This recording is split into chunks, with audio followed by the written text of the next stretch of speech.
Good morning बच्चों। Class 9 आप पढ़ रहे थे डिसीज़ यानी कि रोग, और रोग में हमने आपको कई प्रकार के रोगों से आपको अवगत कराया था। ये जो रोग होते हैं जो बैक्टीरिया के द्वारा, वायरस के द्वारा हमारे शरीर में पहुँच जाते हैं और हमें क्षति पहुँचाते हैं। तो जो हमने आपको रोग बताए थे तथा उनसे बचने के उपाय भी आपको बताए थे तथा उनसे निवारण के लिए उनके प्रयुक्त होने वाली औषधियों के बारे में भी बताया था। जो हमारे प्रतिरक्षी तंत्र होते हैं इसके बारे में भी हमने आपको उसका व्याख्यान किया था तथा उससे बचने वाले टीके के बारे में भी बताया था कि किस प्रकार की कौन सी वैक्सीन होती है जब हमारे शरीर में प्रवेश करा दी जाती है तो हमें कई बीमारियों से निजात मिल जाती है। आज हम आपको बताएंगे कुछ संक्रामक रोग प्रोटोजोआ द्वारा। तो लिखेंगे कुछ संक्रामक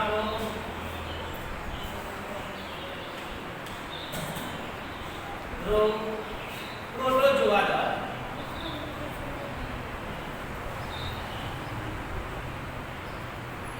यानी कि some infection disease by protozoa. Some infection disease by protozoa. Protozoa क्या होता है? देखिए, जो मलेरिया होता है, निद्रालु रोग होता है, काला अजार होता है, इस प्रकार के जो रोग होते हैं वे प्रोटोजोआ के द्वारा फैलते हैं। तो सबसे पहले इसमें हम आपको बताएंगे,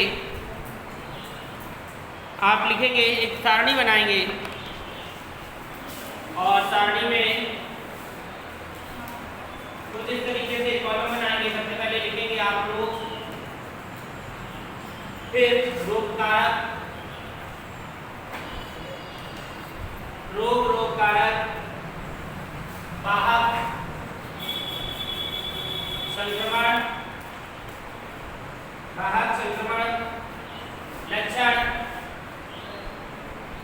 और निवारण एवं नियंत्रण।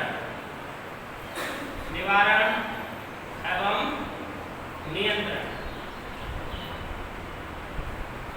देखिए, जो रोग है वे कैसे हो रहा है, इसका रोग कारक क्या है, इसका संक्रमण कैसे फैल रहा है, इसके लक्षण क्या दिखाई दे रहे हैं और इसमें हम कैसे नियंत्रण कर सकते हैं।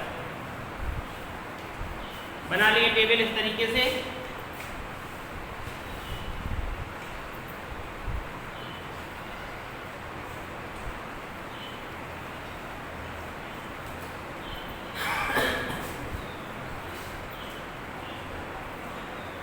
देखिए, जो रोग होता है आप सभी जानते हो कि रोग कई प्रकार के होते हैं।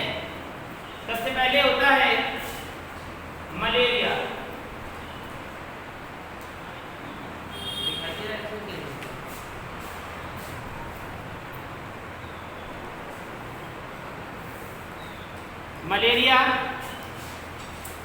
मलेरिया का रोग कारक कौन है, यानी कि किसने फैलाया है?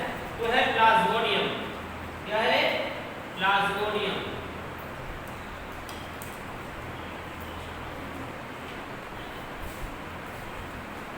ये इसका रोग कारक है, प्लाज्मोडियम। और ये किसके द्वारा होता है, यानी कि इसको फैलाता कौन है, इसका वाहक कौन है? वो है मच्छर। कौन सी? मादा एनाफिलीज मच्छर। मादा एनाफिलीज।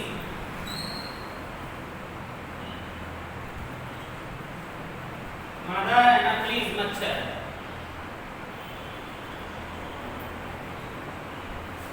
अब देखिए, ये तो हो गया कि ये मलेरिया हो गया, रोग प्लाज्मोडियम है इसमें, और मादा एनाफिलीज फैला। इसके लक्षण क्या है, कैसे पहचानेंगे कि हमें मलेरिया रोग हुआ है? वो होता है सिर दर्द,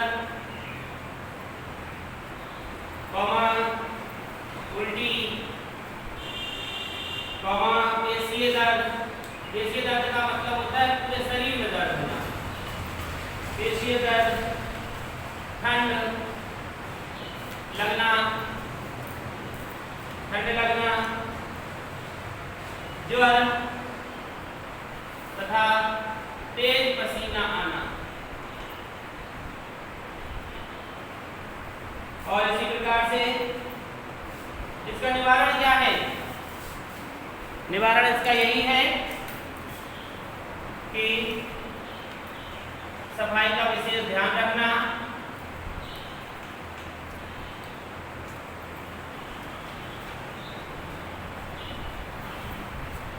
घरों में कूड़ा करकट व पानी एकत्र न होने देना,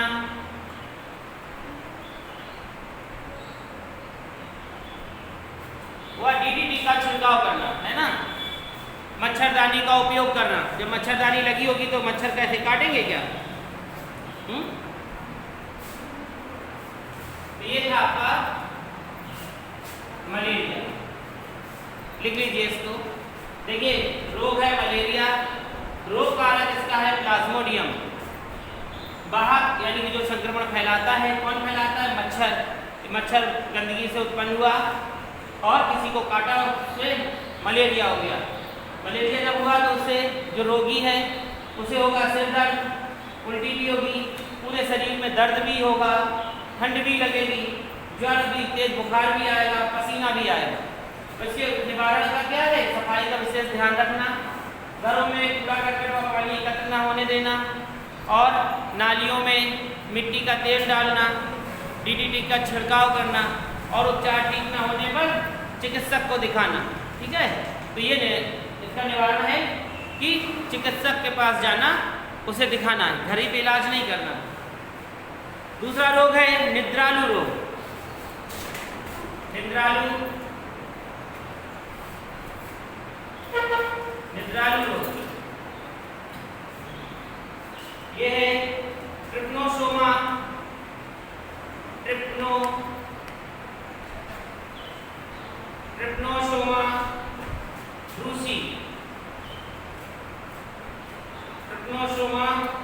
ब्रूसी।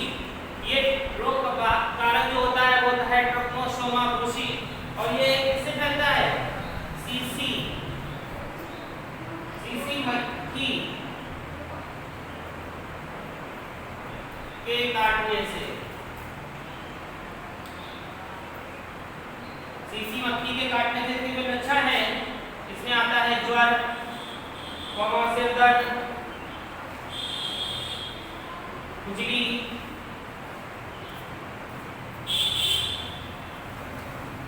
उत्तेजना और जो इसका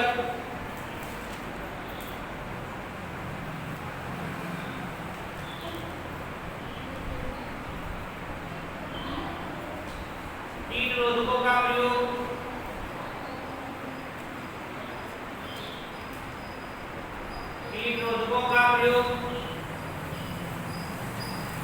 पूरी बाहें के कपड़े पहनना,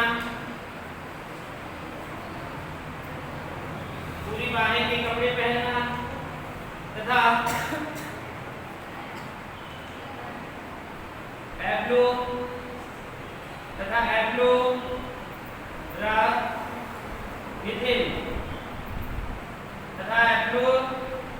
एफ्लोरामिथिन औषधि का प्रयोग करना।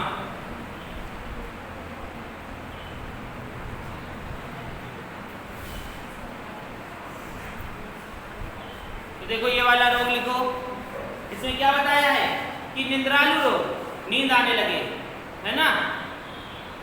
जो ट्रिप्नोसोमा रोग कारक इसका है ट्रिप्नोसोमा ब्रूसी के द्वारा फैलता है।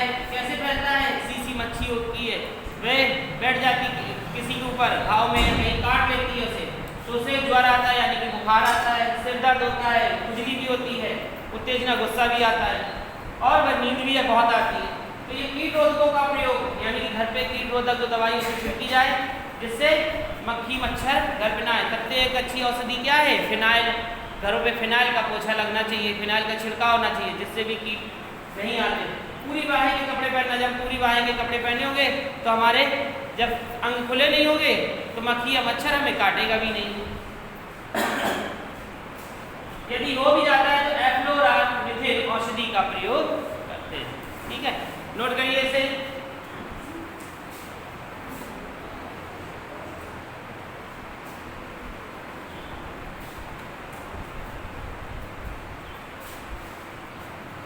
इसके बाद है काला अजारिया, ये भी एक बीमारी है। काला अजार या लेishmaniasis।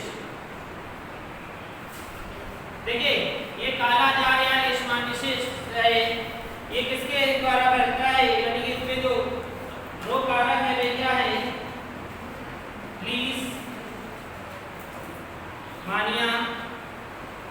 लीशमानिया डोनोवेनी, लीशमानिया डोनोवेनी, और ये संक्रमित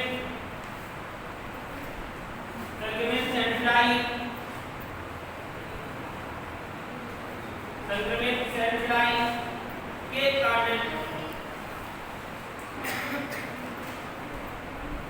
देखो जो संक्रमित सैंड-फ्लाई होगी, ये भी एक प्रकार की मछली वो होती है मक्खी, तो उसके अंदर ये लार्वा होता है, और जब वह किसी को काटती है तो ये रोग उत्पन्न हो जाता है। उसके लक्षण क्या है, कैसे पहचानेंगे, इसमें भी तेज ज्वर आता है, यानी कि तेज बुखार, तेज ज्वर, तिल्ली एवं लीवर का बढ़ जाना,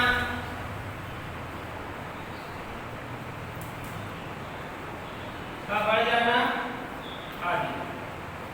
देखो जब इसमें तेज बुखार भी आता है, तिल्ली हमारे आंत में होती है तिल्ली ग्रंथि, एवं लीवर जो होता है हमारा यकृत, वो बढ़ जाता है।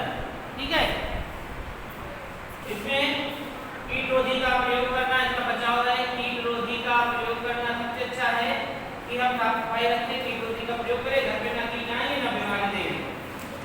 कीट रोधी का प्रयोग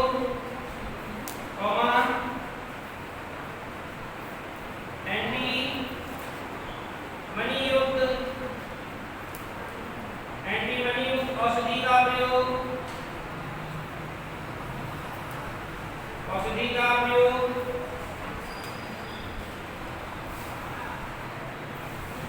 नोट कर लीजिए इसे। देखो यहाँ पर क्या बताया, काला अजार या लेishmaniasis, यानी कि लेishmania डोनोवेनी है, जो संक्रमित सैंड-फ्लाई के काटने से होता है।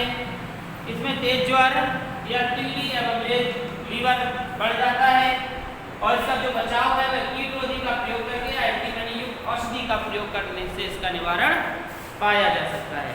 इसे बना लीजिए। ये थे आपके किसके, प्रोटोजोआ के।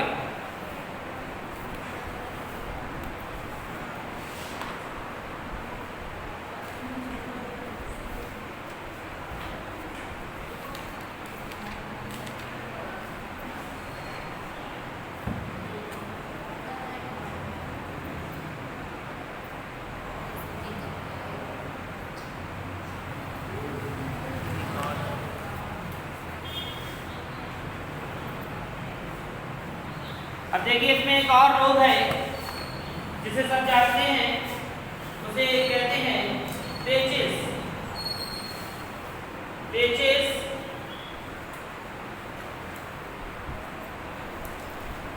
या अमीबता। पेचिस या अमीबता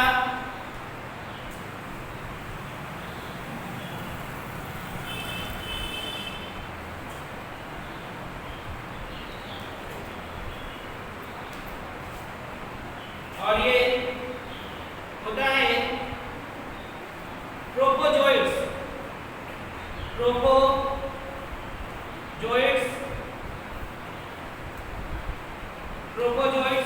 परजीवी के कारण, यानी कि इसका जो इसे हम कह सकते हैं एंटमीबा हिस्टोलिप्टा,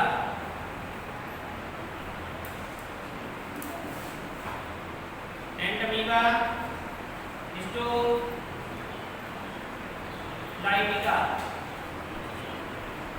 और ये फैलता किससे है, घरेलू मक्खियों से। मक्खियाँ, और इसका जो संक्रमण होता है यानी कि लक्षण जो होते हैं वह होते हैं कब्ज, वमा, उदरीय पीड़ा। उदरीय पीड़ा का मतलब होता है पेट में दर्द, ऐंठन,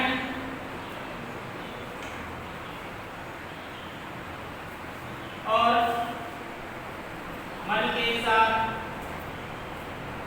रक्तस्राव।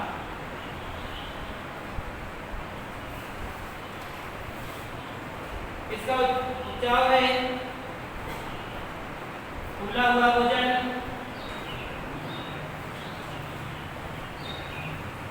उबला हुआ भोजन,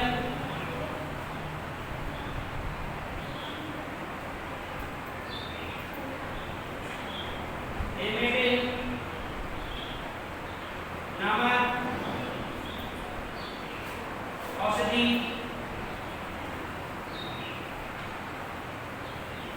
और कीटरोधी का प्रयोग।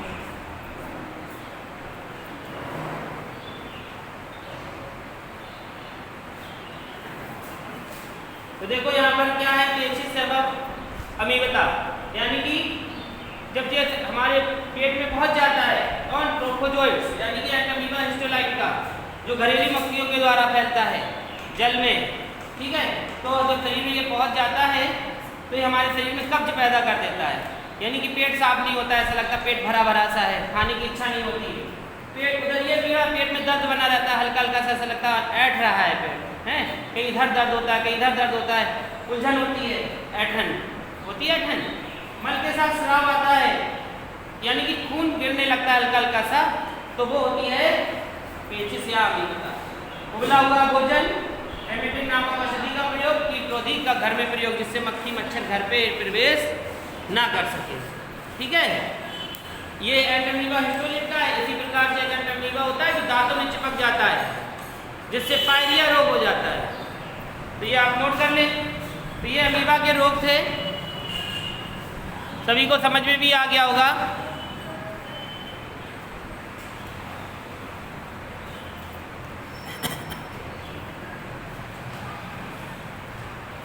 इसके बाद कल हम आपको बैक्टीरिया तथा वायरस के प्रयोग अगली क्लास में बताएंगे। जब तक आप ये नोट कर लीजिए। हो गया।